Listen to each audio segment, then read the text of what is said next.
case you ever need to do this again, if you roll your mouse to the bottom of your computer screen, there are two icons and you had them both off. If you click on them, you'll come alive. But let's just do this. We don't want to take a chance on losing you. Okay, so we are live now, Barbara. Wonderful. Good afternoon, everybody. This is Patrick from the Poison Pen Bookstore. And sorry for our fashionably late start today. A little glitch with technology, but here we are. It's always a treat and a pleasure to have our good friend Martin Walker here with us. And we're going to be talking about his terrific new collection, Bruno's Challenge and Other Stories of the French Countryside. And we also have for the last couple of books, we've designed a really cool little recipe card specific to the book.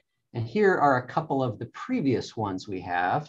And Julie of our staff has designed a really great one of this new collection. There was just a little glitch, which is kind of apropos today, but we should be getting the finished copies back very shortly. And so everybody who ordered a copy of the book will get one of these recipe cards. So thanks for your patience, everybody. If you have questions for Martin or Barbara, just go ahead and put them in the comments or chat feature, and Barbara will summon me back on screen whenever she feels it necessary, and I'll be happy to ask any of your questions. So thanks so much. Barbara, over to you. Merci, Patrick. I knew this was going to be a tough day. It's the Ides of March, Martin. We should have remembered the daggers came out for Julius Caesar. So, I'm no Brutus. I don't know about you. Whoa, I think we lost you again. What happened? I can hear you. I hear you fine. I could actually do this whole thing by myself, but it would be much more fun if Martin were part of it. Let's see.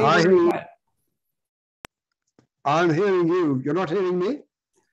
We can hear you, but you lost your video. I'm not sure what happened, but the picture went away. There you are. Now you're back. So let's see if when I stop my video, that causes problems. Let's try that. Maybe you should just stay on, Patrick, and look. Nope, it's okay. Well, Martin, soyez bienvenue. Well, thank you indeed. I'm just not really fit for the 21st century in terms of technology, I think. So Martin has had a very distinguished career as a journalist, and which was all in print after all, not digital, and as a think tank specialist and all kinds of other things.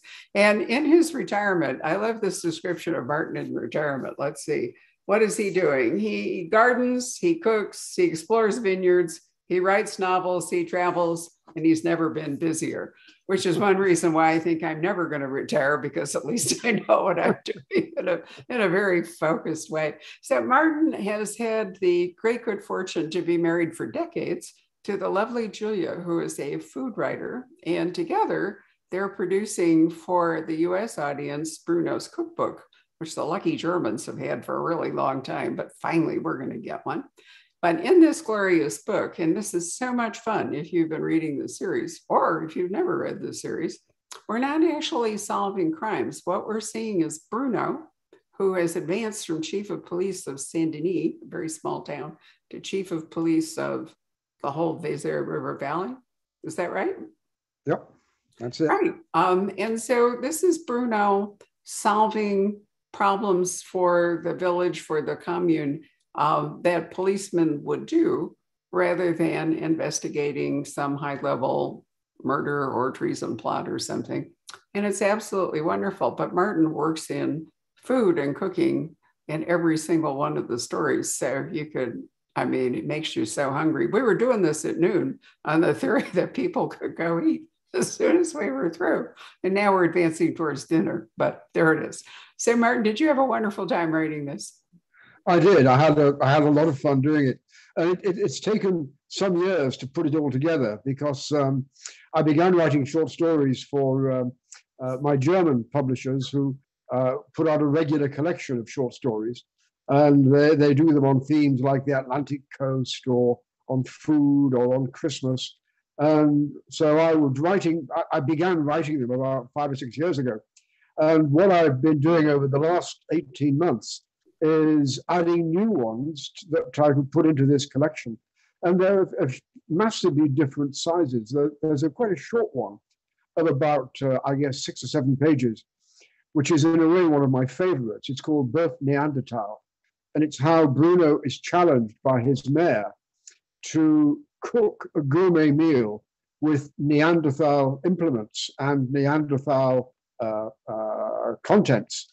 And what's fun is that we're living through a kind of a revolution in archaeology in the terms of the technology we're able to apply to things like bones and skeletons. And so we now know, or the archaeologists have been able to work out from the tartar on the plaque on the teeth of skeletons just what a lot of their diet was. And also we can work out from the tiny little fossils that you find in things like seaweed and in duckweed, and that you will also find those fossils in the middens or the rubbish heaps of prehistoric people. We can really say, no, they didn't just live on reindeer and mammoth. They didn't spend their time chewing great big bones. They were eating wild garlic. They were eating shellfish. They were eating locally grown tiny spindly turnips. They were actually eating duckweed as a kind of a salad. They were flavoring their food with garlic. They were making currant sauces to go with their venison. And they invented the oven. They had dug big holes in the ground, lined them with stones, put a fire in there. When the fire died down to embers, they would take a large hunk of venison or of reindeer, wrap it in damp duckweed, put a big stone on top of the oven, and come back in time for dinner. And it was been such fun for me to learn about all of this. And I'm so lucky because very near my home is the town of Les Aisies, where we have the National Museum of Prehistory. So I could not be closer to this sort of new style scientific archaeology from which we're learning so much about the lifestyle of people 10, 20, 30, 40,000 years ago. And I'm just fascinated by this. And so I really wanted to get into this challenge of making a Neanderthal meal. Which was absolutely wonderful to read about duckweed. I can't say I've tried it. However, I have spent quite a lot of time, weeks in fact, in this region that Martin, where Bruno lives. I was actually in the Dordogne, but the Perigol and the Dordogne together. And it's important to realize that because of the geology, because of this enormous amount of limestone, that there are loads of caves and so forth. And so doesn't it have one of the largest, or didn't it have one of the largest populations of Neanderthal man anywhere? We believe so, yes. Not just of Neanderthal, but also the Cro-Magnon people who came after them. It's been described as the Times Square of prehistoric peoples. And most of what we know about prehistoric lifestyle comes from this river valley. The Vézère really was such an extraordinary place, partly because it had this valley that would flood heavily. And so you could actually grow things after the flood, rather like the Nile. After the flood in springtime, the water goes down, you have a very fertile area. And you can plant stuff, and we know what they were planting. They were planting various kinds of vegetables, particularly turnip, which are indigenous to the area. We also know that because of all of this water, thousands, tens of thousands of ducks and geese would come down as they were flying on their migration flights. They would look down and see all this great mass of water and say, "Oh, look, Saint-Tropez!" And down they would swoop and land there. And of course, there were people there waiting with little nooses and little nets and so on to catch them. So the tradition of eating ducks and geese is one that goes back a very long way. We know that they were eating mainly reindeer. We know that they caught a lot of fish because we found the ivory fishing spears with barbs on them that they would use. So now that we know more and more about what they ate and how they cooked, it really is fascinating to build upon that and then to go back to what we know of the art, the magnificent art that they produced, and try and get a whole sense of what these people were. They were artistic, they were inventive.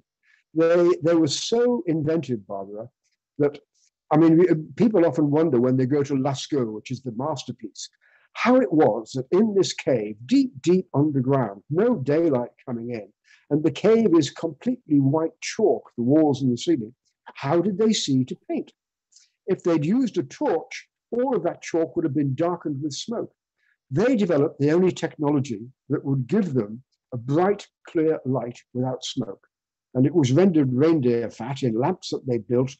There were stones that they carved out a kind of a bowl in them, and they would then put a juniper twig in as the wick, and that gives you the light without smoke. I mean, these were smart people, and we're talking 18,000 years ago. Yes, in fact, there is a cave. We've talked about it before, and I can't remember the name of it, but when I was there, there's a cave where you go in for miles, where there's absolutely no light. It's not Lascaux. And in fact, you can't really go to Lascaux anymore. You can go to a recreated or full Lascaux because, and the same problem we have here in Arizona with the cave down around Tucson is that people bring in bacteria in their breath. Can be destructive. So Lascaux preserve it.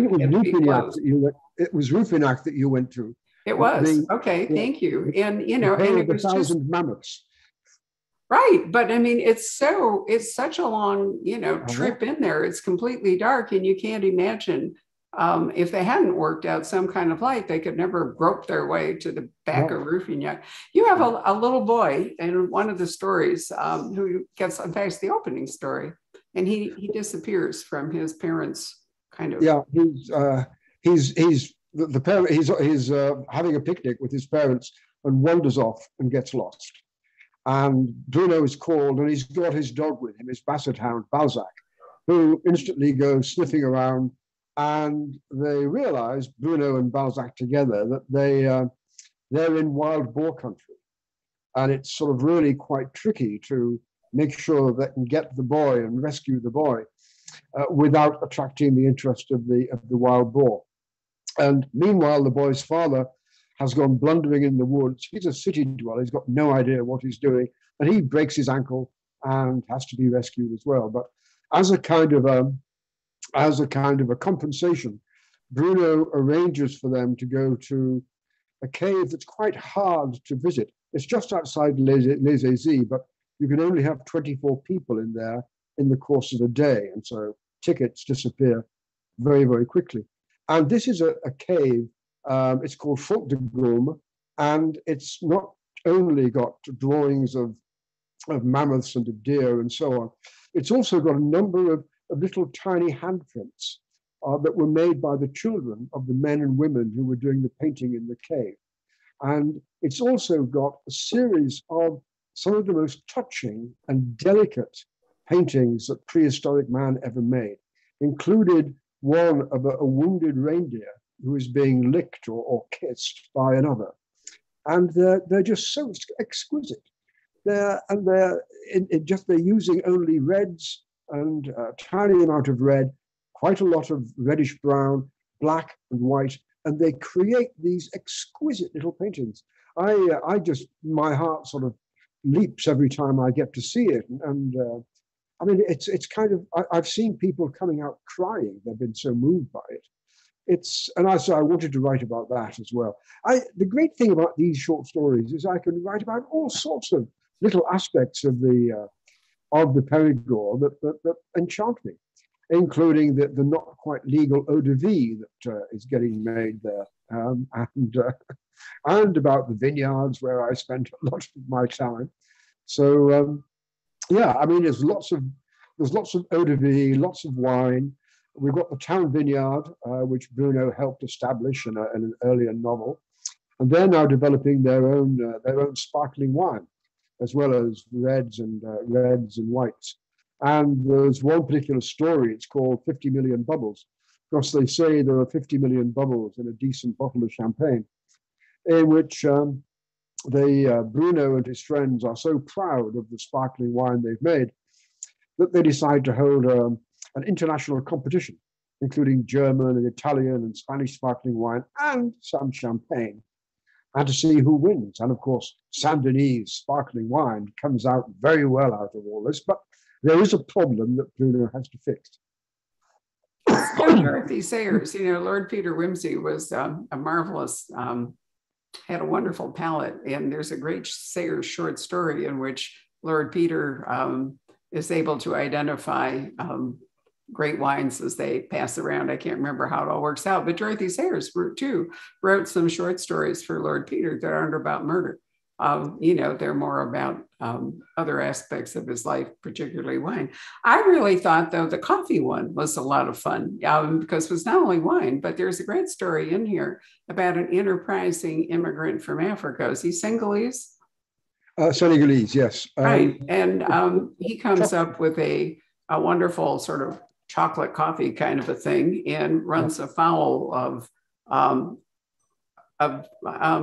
the cafe owner, whose name is escaping me. Fouquet, right? Yeah. Who is concerned that by undercutting his coffee and coffee prices, that Fouquet will not be able to maintain the fabulous bakery where the great croissant that Bruno breakfasts on most days, and his coffee. And so Bruno's task is to negotiate some kind of a rapport, compromise between the Senegalese in the market with his great coffee recipe and Fouquet at his established business. And that's the kind of thing that a village policeman really should be doing, isn't it?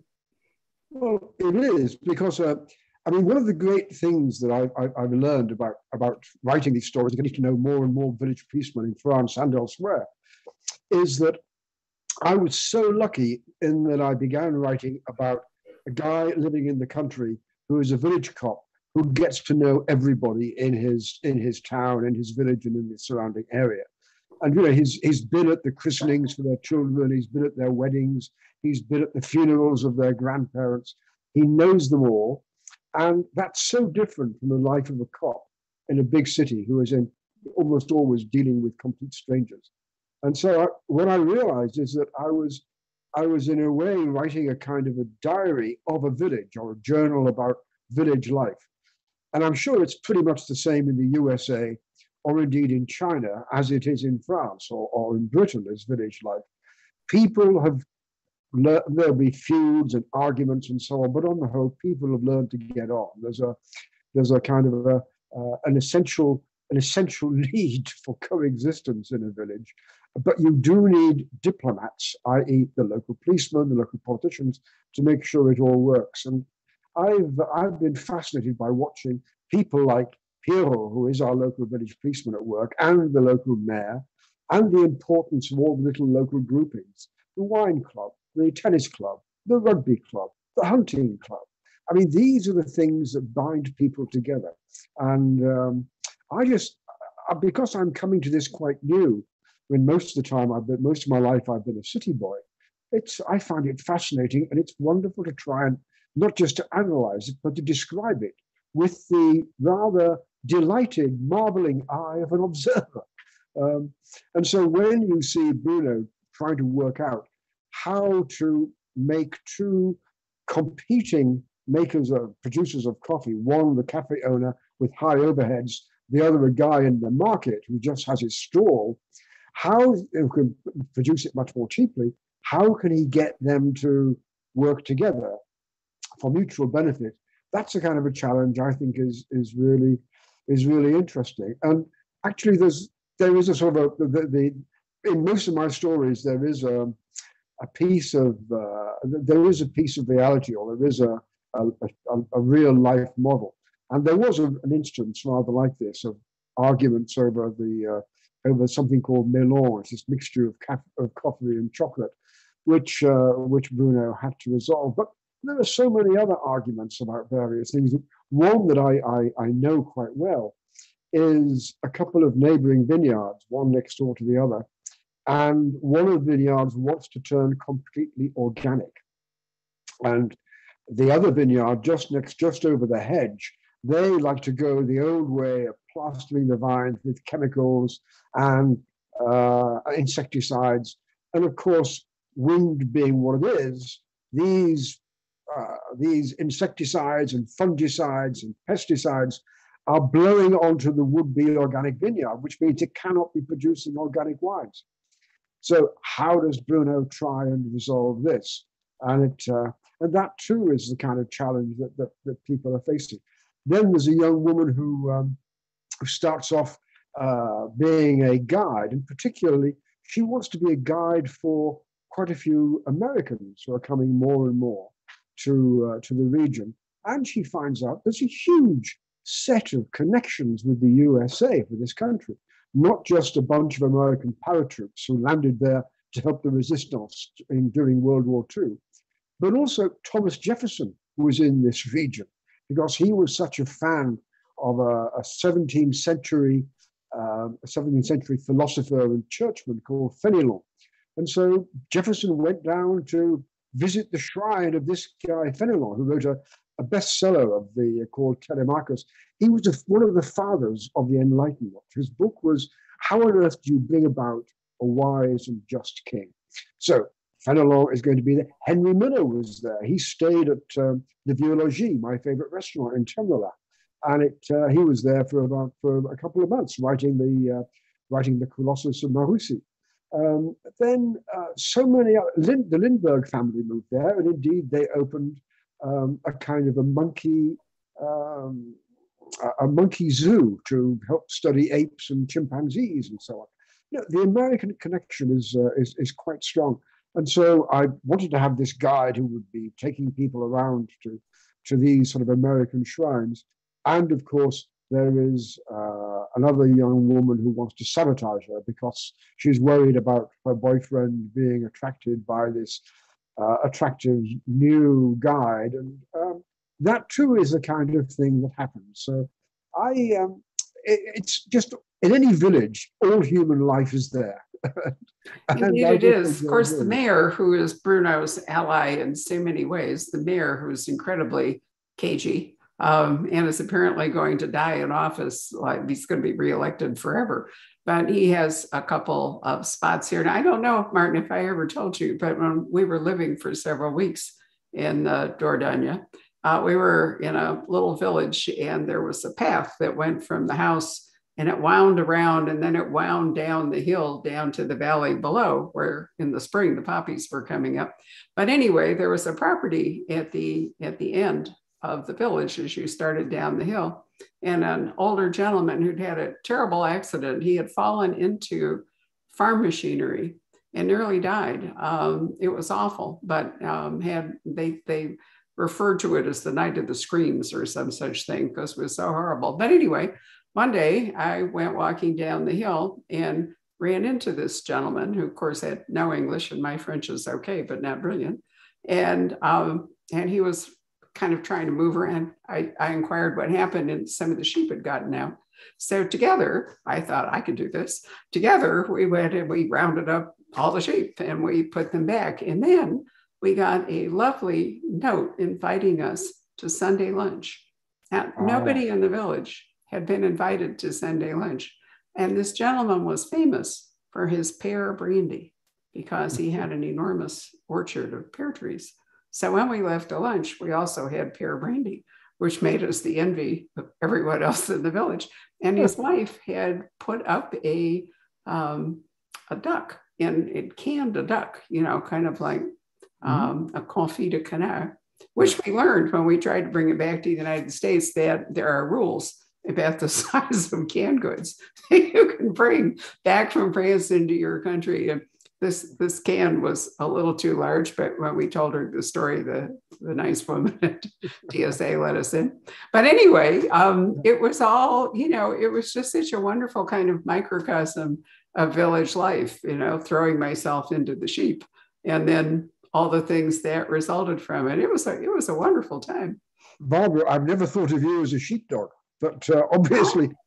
I have to tell you that I learned my skill in Yorkshire years and years ago when I lived in England for several months. I spent a lot of time in Yorkshire, and it was spring with the lambing season, and the sheep were like all over. And every now and then it was the same thing. So, you know, the sheep would like fly by, and the farmer or would say, help. And so why not, you know? In fact, once when I was climbing Glastonbury Tor, which is not that high compared to Glastonbury, but it's high enough that the wind achieves a remarkable rate. And I remember I was almost blown off Glastonbury Tor, and there was this huge sheep nearby. So I wrapped myself around the sheep, clinging to its neck until the wind went away. So I've had more experience with sheep than you might ever have credited me for. I am awed. I am awed. It's like that lovely line from Shakespeare, from Falstaff. We have heard the chimes of midnight, Master Shallow. It's So one of the great things about the stories is Bruno is an exceptionally talented cook. He has his own garden from which he is able to harvest salads and vegetables and all. He keeps chickens because he has to go home and feed his chickens all the time. And so in one memorable story, when Ivan, the restaurant owner, falls, he has an attack of, I can't remember what, but anyway, he's completely felled by something or other. And he's about to do an anniversary dinner for 30 people. And rather than see it all go to hell, Bruno agrees to cook dinner for all these people, in which he summons up help. Pamela, I have to say, the English woman that was once Bruno's lover, but now they appear to be more just friends. In fact, Pamela pushed him away because she thought that he deserved to find a long-term relationship, maybe a wife and children, which she wasn't interested in. Pamela is a real hero in many of these stories because she helps Bruno with these projects. But anyway, they put on this amazing dinner for 30, Bruno, Pamela, a couple of other people, and are able to keep Ivan's restaurant or entrust it to a couple of women that Ivan has brought in later to keep it going while he recuperates. And I thought that was, that was at once charitable, but it was also selfish because Bruno really likes to eat at Ivan's restaurant. And if it disappeared, that would be a blow. So, he's a mixture, I think, of charity and self-interest and his job, which makes him really human. Well, it's one thing that I've learned, I mean, as I'm an amateur cook only, but there's a huge difference between cooking for like 6 or 8 people for a dinner party and cooking for more. If you're cooking for 30, it is intensely much more complicated. And getting the timing right of everything is much, much tougher. And so the writing this story and trying to work it out with Julia, my wife, who's the real cook in the family, and the timing of stuff and how we put together the chicken tarragon and with the cream sauce, and then how we make sure that the mousse for the strawberry and the strawberry coulis were ready in time, and how we keep the cold tomatoes cool enough, and then at the same time get another kind of herbal dish to go with them. It's so complicated, and but it was great fun to write. And the idea of Bruno being roped in with his friends to sort of save the day for this anniversary of Ivan's, and also to pick the wines. I had such fun picking which of the local wines that would be to be served with this particular dish. One of the great pleasures of my life is that I've always enjoyed wine, but ever since I was elected one of the grand consuls of the Bergerac vineyards, I've taken this very seriously, and so I like to promote the wines. And because I write a column about wine for a British newspaper and another one for a German wine magazine, I'm visiting the vineyards a lot. It's really my hobby these days. And of course, I make my own wine, my own Cuvée Bruno. And so writing about this wine, the wine industry and the wine traditions in the area and the particular vineyards that I enjoy, gosh, I have such fun doing all of this. It's, I mean, I didn't know that retirement could be quite so busy or quite so enjoyable. Well, tell us a bit, speaking of retirement, is there a Bruno novel coming out in August this year? Yes, there is. It's called To Kill a Troubadour. And as you know, this part of the world, southwestern France, was one of the centers of the troubadour tradition in Europe back in the 12th century. A lot of it brought in by Eleanor of Aquitaine, that most extraordinary woman, the only woman in history to have married both the King of France and the King of England. And she dumped the King of France because he was a bit boring and married this rather dashing, bold King of England, Henry II. And Eleanor's grandfather was himself a troubadour, Duke William of Aquitaine. And he had learned about, one of the things I love about all of this is the research I do. I learned so much.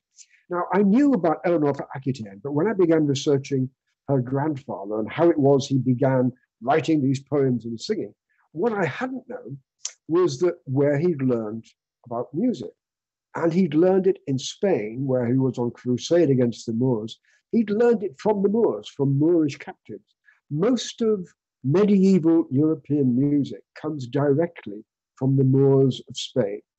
And for the actual instruments that they played, the kind of lute guitars, the things that became a kind of a piano where you're striking keys, the tambura, the double-ended drum, and the actual themes of the music, the rhythms of the poetry, along with an awful lot of what brought the Middle Ages out of the Middle Ages. It was the Arabs who had preserved the old ancient Greek treatises on mathematics, like from Euclid, on medicine from Galen, and of course from Aristotle. We'd almost never heard about Aristotle until the 12th century, when Ibn Rashid was doing his translations into the Arabic, and that all came through the Perigol. And so where I'm slightly lucky, I think, is that when I was writing the book over a year ago, I decided that since I used to live in Moscow in the Soviet era as a correspondent, I was becoming more and more disenchanted, or more and more critical of Mr. Putin and his regime. So there is quite a lot of Russian bad behavior taking place in this particular novel. So with what's going on in Ukraine at the moment, I'm feeling a little bit topical, I think, about it, because it's the novel really is. It's Bruno has to sort of stop a very nasty Russian operation that is aimed at killing a modern troubadour because they're trying to set the Spaniards against the French, and to sort of divide and rule Europe like that, which is something that the Russians do a lot. And there's a great deal of their cyber warfare underway, all of which is way above Bruno's head, but he's got to save the day anyway. And the person who is the target is a guy who writes a song, a modern song about Catalonia, and it's sung by a group of troubadours who are reenacting some of the old troubadour, or modernizing some of the old troubadour songs for today.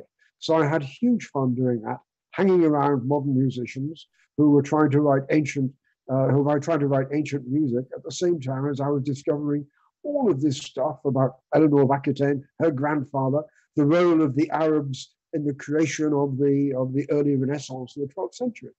So, I mean, I learned stuff doing this. I love doing the research into it.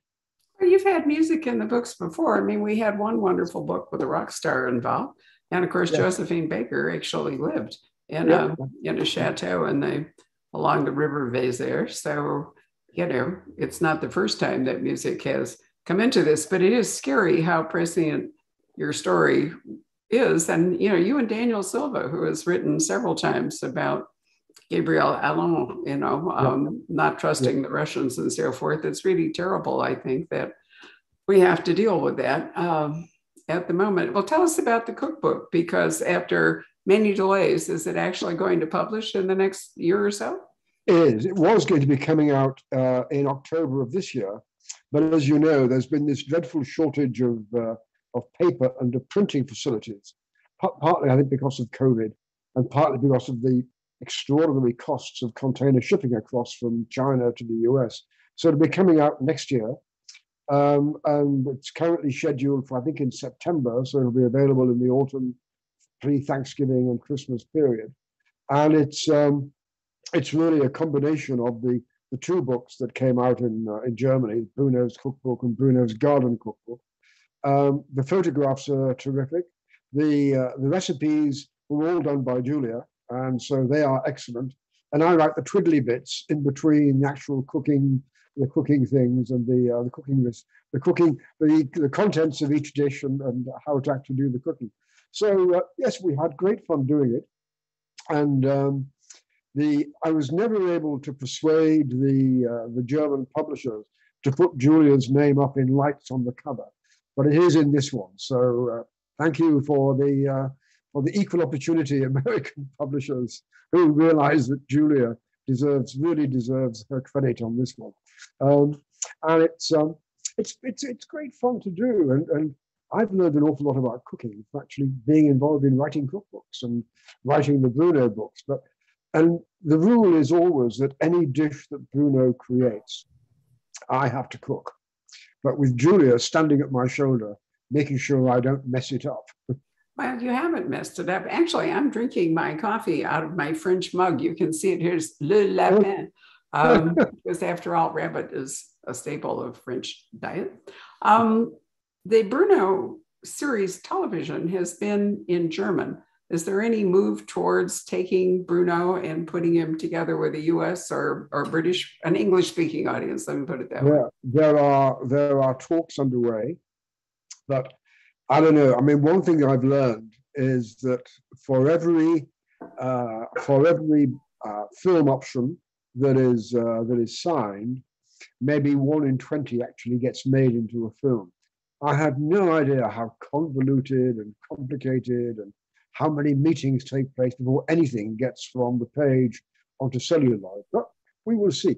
I know that there are talks underway, but I've had my hopes dashed before, so I'm just waiting to see what comes of all the negotiations. Well, long form television will be your friend because you wouldn't want to do films. Bruno's stories will do a lot better with the lengthier exploration and. Well, I think what is likely to be coming about is a TV series if it can get through all the usual hoops and so on. Funny enough, I never actually think of anything visual. I've got a friend who is a screenwriter and who says that he always thinks in images, and I never do. I mean, I just always think in words, and so I know that people who do that are who think in images are real specialists. It's not a skill I have, and equally, there are some things. I mean, I just like it. I'm an old journalist, so I like explaining things to people. So I like explaining how it is that the troubadours got so much from the Moorish tradition of Spain. I like to explain how it was that a guy growing up in East Germany could be trained by the Stasi to become a mock Frenchman, that he learns to speak absolutely perfect French and is then steered back into French society to be a long-term mole for the system. I love explaining all of this kind of stuff, and one of the things that's always fascinated me has been this tradition of the resistance versus collaborators in France during World War II. And so one of the stories in this collection is about somebody who was a collaborator at the start of the war, just after 1940, after France's defeat, but by the end of the war is in the resistance.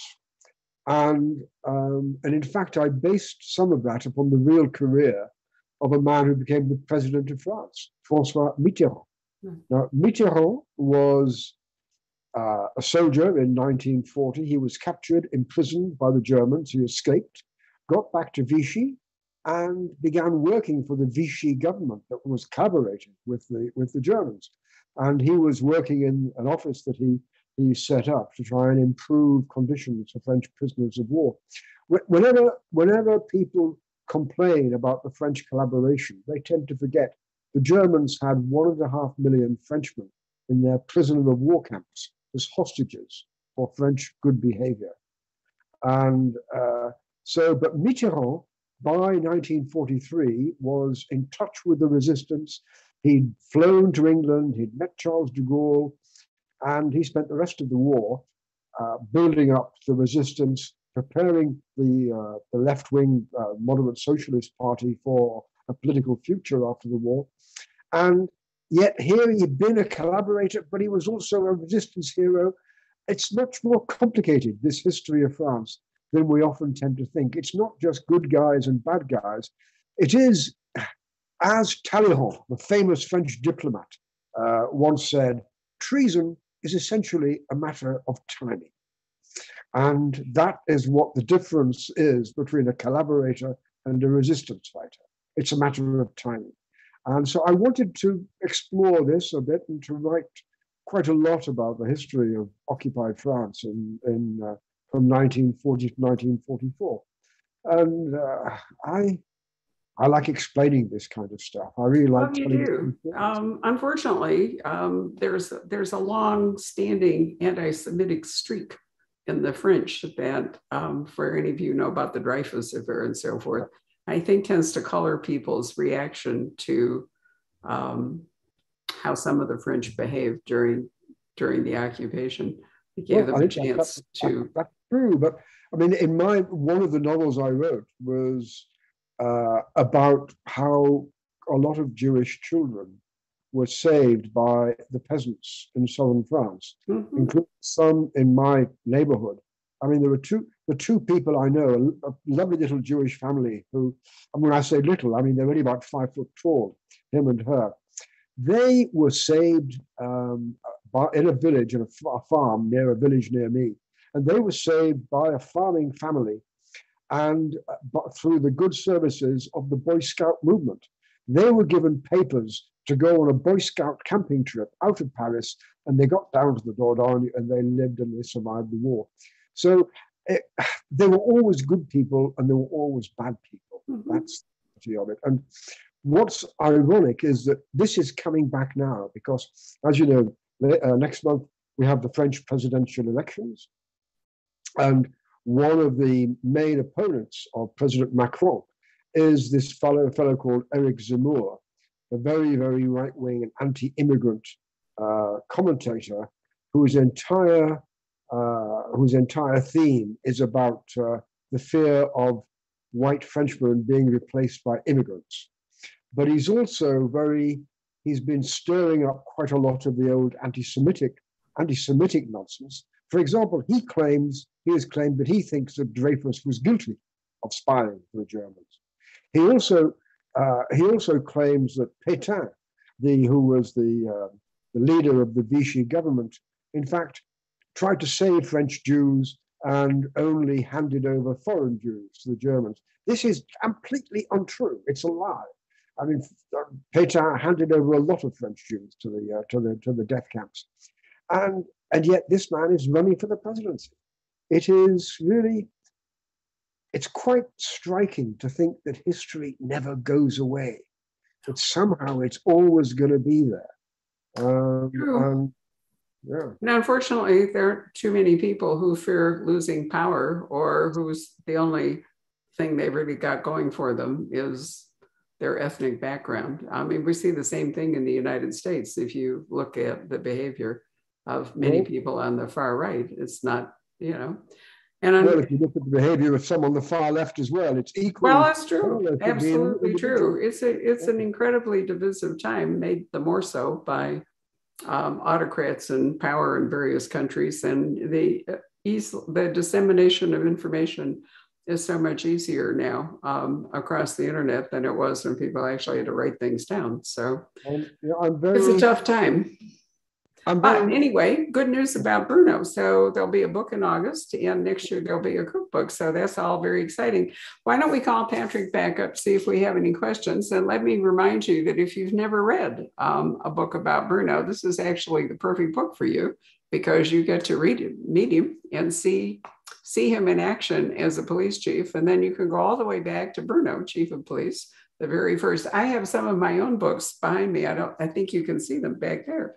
But they're all a joy to read, and they all explore different history and different aspects of France. Even foreign relations creep in and so forth. So it's a wonderful tapestry that Martin has woven for us. Patrick, are you there?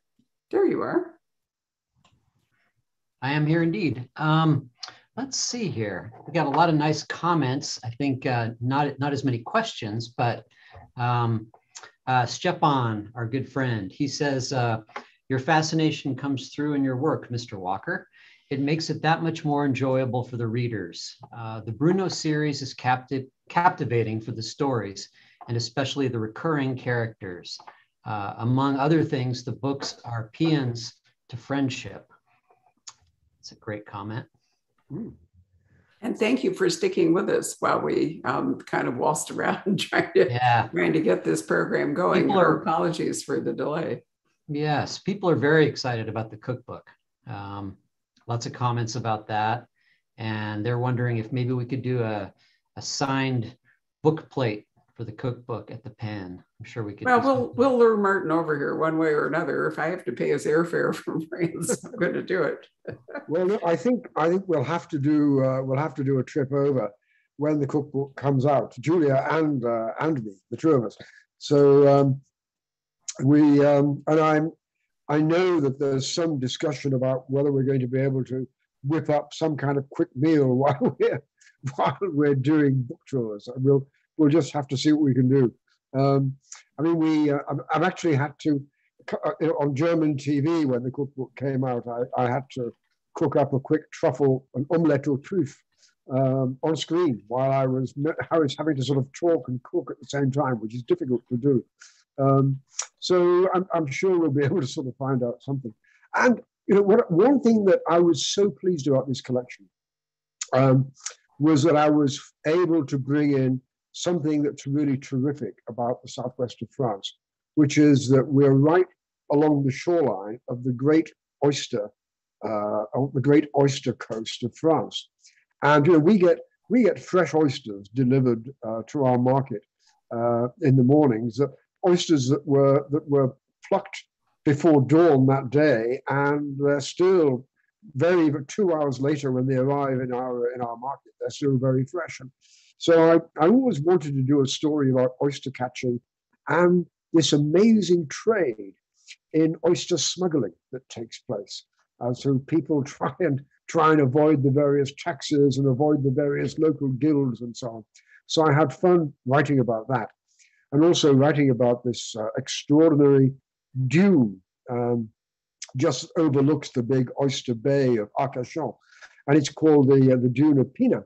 And this is a dune, it's miles long, but it moves because of the importance of the waves that are coming in from the Bay of Biscay all the way across the Atlantic. This huge, great sand dune, which is about getting on for 800 feet high, it's about 3 to 4 miles long, and it moves every year, a mile or two up and down the beach, depending upon the waves are shifting. It's really one of the miracles of nature. So I was glad to have that one in. I feel like I'm living in a kind of a treasure chest in this part of France, and I just keep plucking out interesting things everywhere. Oh, that's good. Oh, I want to write about that. Oh, I want to find more out about that. And so it's terrific. But certainly, Barbara, it's going to be a date when the cookbook comes out. We'll be out there with you in Arizona. Well, that will be wonderful. We'll have to discuss August in the meantime, because, we'll work on that. Any other questions, Patrick? Yeah, there's one that just came in. Susan would like to know, will you ever write another book like The Caves of the Perigord, or a history perhaps of the Second World War in the Dordogne? No, I don't think so. I mean, the first novel that I did was Caves of Perigord, which was it was a novel that came out of my fascination with the caves, and I wanted to understand what kind of human society could have produced a masterpiece like Lascaux, and then I wanted to sort of intersperse that with a story about this same part of the world in the summer of 1944, the summer of D-Day, and the work of the resistance. And for each one, I combined as best I could the most recent historical archaeological research of the day, and I've interspersed that with a lot of interviews with old resistance people in my area. So I had great fun doing that. I really enjoyed it, but it was a different kind of book. And I'm now fascinated more and more by the whole Bruno and cooking phenomenon. But what I'm also writing at the moment is a book about the history and the culture of the Perigol, which will also include a guidebook to the perfect week or 10 days in the region, what to see, what to visit, which vineyards to call in at, which are the best restaurants, different kinds of hotels and gîtes and farms to stay at, and so on. Because I want to share this area with people. It's such a magical part of the world, and I just love the idea of lots more people coming to enjoy it as much as I do. There is a question here, one of our viewers, and forgive me if you've already spoken on this, but they would like to know just what part of the UK do you come from, and when did you first make it over to France? When did this love affair with France begin? Well, I'm a Scot by origin. My mother's a MacNeil from a little island called Barra in the Western Hebrides. And in fact, you stand on the beach at Barra and you look west, and the next land is Canada. My dad's a lowlander. I was brought up in the border country, the north of England, southern Scotland, until I was 13 when we moved down to London. And that was when I really got to know a bit about France, because I had in my French class at my school, and this was a very ordinary state school, not one of the expensive private schools. I had a very good French teacher who would arrange with some of his French friends who were also teachers that we would do exchanges. And I would go to France several in my class would go to France for 3 weeks in the Easter vacation, and then French kids would come to us for 3 weeks in their summer vacation. And so I was 13, I was still a very young 13, and I was wearing, in those days, to go to school in England, you wore short grey trousers, and you had a school blazer. Mine was green with a little sign of the insignia of the school. You wore a school tie and a cap, a little sort of cap, rather like a baseball cap, only made of kind of cloth. And I looked like a little boy. Well, I was a little boy. When I got to Paris, I found that my French counterpart was 16 years old, and he was nearly 2 meters tall, and all he could dream of was being a paratrooper. So we were a most unlikely couple. I mean, it was like Abbott and Costello or something, and he just knew so much more. He was a heavy smoker already at this age. He dreamed of joining the army, and we would go walking up and down the boulevards, and we got as far as we got to the Pigalle Clichy area, and I was wondering, what were all of these rather skimpily dressed women doing, standing on the street corners and swinging their handbags, and Claude, who was my French guy, was eyeing them, and ooh la la. And I was wondering what these ladies were doing. I was totally innocent, 13-year-old, I'm afraid, but I was smart enough to realize I loved this place. I loved this city of Paris. I loved going around the Louvre. I loved my visit to Versailles. And I loved the food. I had my first glass of wine, and I thought, this is a really exotic place. And I do want to come back again.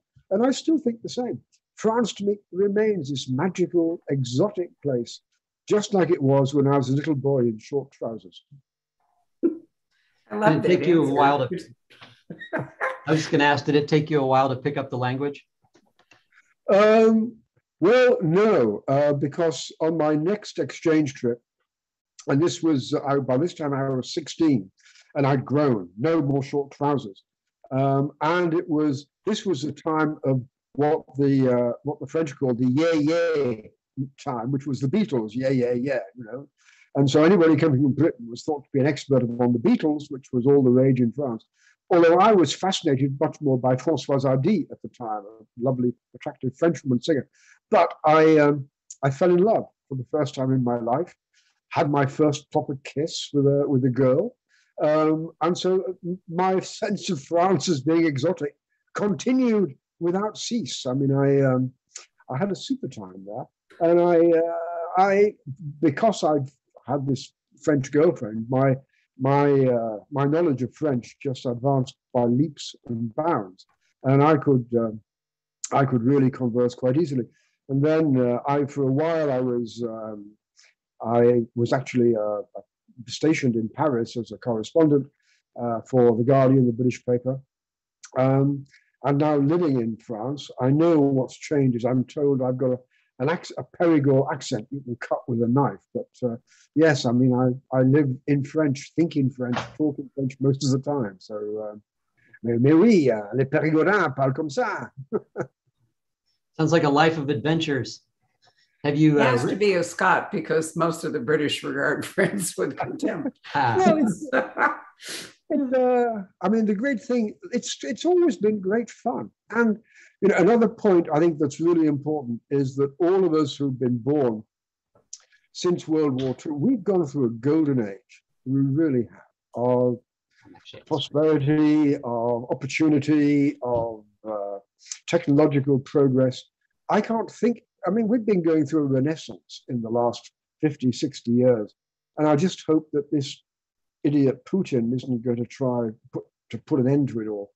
Really, it's been, I mean, this period of that America has really been a kind of a guardian of democracy and of technology and of inventiveness for my entire lifetime. I mean, what a good job you've done. Really. Well, we're going to have to soldier up to protect it. It isn't going to go away, and diplomatic and other efforts to assuage them are not going to work. And so we're going to have to face that reality. What I'm really pleased about, Barbara, is that NATO, that is to say, the European allies, have really been stepping up to the plate. Yeah. And I was staggered by what I knew of the underfunding of the German military over the last 10, 15 years. The fact that there was a time when not one of their submarines was operational, when only 3 years ago they were having to lay off combat helicopter pilots because they hadn't had enough flying time to keep their licenses up. Whereas now they've just said they're going to put another 100 billion into beefing up their military. They're going to be buying American F-35 jets. About time too. Peace and freedom do not come easily or cheaply. Yeah. You do have to defend them. That is for sure. Is there another question, Patrick, at all? Yeah. Well, actually, you've intrigued me by have you ever written any personal essays about this wonderful time in your life, growing up and? No, not yet. I mean, it just strikes me as it's the kind of life that an awful lot of us had, of growing up and so on. And no, I mean, I have much more fun writing these novels and short stories than I would writing up my own tedious self. There are a couple more questions here. Let's see here. Sarah would like to know, does the collection Bruno's Challenge have all new short stories? She says, I've read all of your books and short stories so far, love them. No, there's one or two came out as Kindle shorts some years ago. The last story in the collection, which is called Bruno and Père Noël, Bruno and Father Christmas, that was published earlier, and so was The Oyster Catchers, which was about the oyster thing. But almost all of the rest of them are absolutely new. I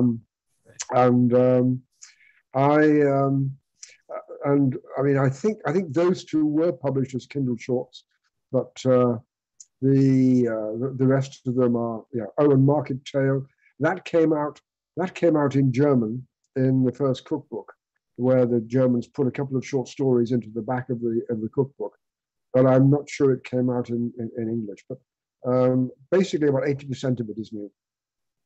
Wonderful. Maybe as a good final question, David writes, thank you for the introduction to Martin. I look forward to picking up Bruno's Challenge. I too was born in Scotland in 1941 near Glasgow. And I wonder if you believe Philip Kerr, fellow Scot, got it right with Bernie Gunther. Yes, I thought, well, Bernie, I mean, I knew Philip because he was also a journalist. And Bernie Gunter, who is the hero that Philip created, a rather sort of a left-wing social democrat who'd been a cop in the Weimar Germany of the 1920s, early 30s, and then finds himself caught up in how on earth do you live with the emergence of Adolf Hitler in 1933. And the first three of them, which were a collection called Berlin Noir, I thought was terrific. But then Philip built upon this to produce one of the great collections of police procedurals and mixed in with history stories, in which he takes him all the way through World War II, in which Berlin somehow has to survive in the midst of this extraordinary nightmare of Nazi Germany. And Philip does a wonderful job of it. I mean, he was taken from us far too soon. I mean, he died, I think it was last year or the year before. But yeah, I love the Bernie Gunter books, read them all. And I'm also very struck that Ian Rankin, another Scot, is also one of the best crime writers around these days with his Jack Remus. So yeah, it's good to see we're all there, and it's good to see also how often Scottish, British writers tend to write about other countries, not just, we don't all write Agatha Christie style country house murders in a charming English village.